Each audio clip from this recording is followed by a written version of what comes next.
Solar activity. Is this normal or is this a longer term pattern change? The sun is very, very dynamic in general, but we are in a period of time called solar maximum when we're seeing a lot more sunspots, a lot more solar flares, a lot more solar storms, and that's compared to a time called solar minimum. But right now we're embedded in this solar maximum where we're seeing a lot of activity, and like you mentioned, over the last several weeks and several months, it's really been picking up. And how long do these maximum last, and what are the impacts here on Earth? The solar maximum isn't just one day or a couple weeks. It lasts over a couple of years, and it's important to understand because it can impact us here on Earth.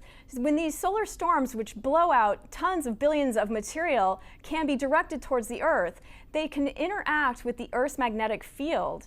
One of the beautiful consequences of this, in fact, is that these cause the beautiful aurora, or the northern and southern lights. So that's one nice aspect of what we call space weather.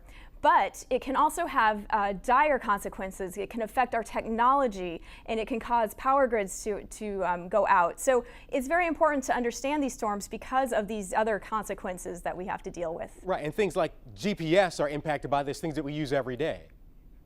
Correct. GPS can be affected, our communication satellites.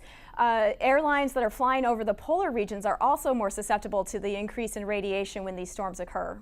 All right, now you guys get some incredible images of the sun. What are you learning from these images, and what can we take away? These images that are extremely high resolution are allowing us to see the very birthplace of these solar storms or space weather.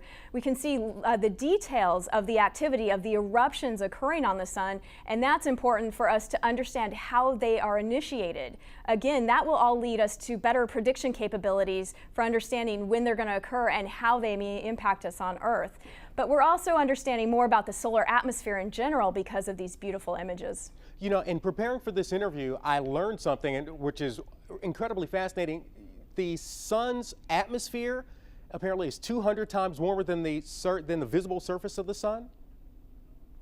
Correct. I missed the question, but I think you were talking about how the corona is very, very hot compared to the visible surface. Yes, absolutely. And that is true. And that has been a mystery in solar physics actually for decades that we've been trying to answer. It's a very interesting thing that the corona is so much hotter than the visible surface. Now, you guys are launching a new satellite to help you sort of understand and explore this zone. Is that correct? Correct. At the end of this month, we're very excited to launch the mission IRIS, which will look at a layer of the atmosphere that's in between the visible surface and the very hot corona. So we think by studying this layer called the chromosphere and the transition region, we will be able to understand more about how that corona is heated to such high temperatures, over 1 million degrees. This layer may be the key to answering that question. And IRIS is just one mission that's part of a larger fleet of heliophysics missions that we use to study not just the sun, how that's impacting us here on Earth, how that's impacting the other planets, and all the way throughout the edge of the solar system.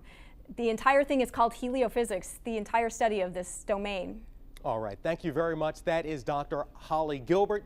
We appreciate your time. Thank you so much. Thank you.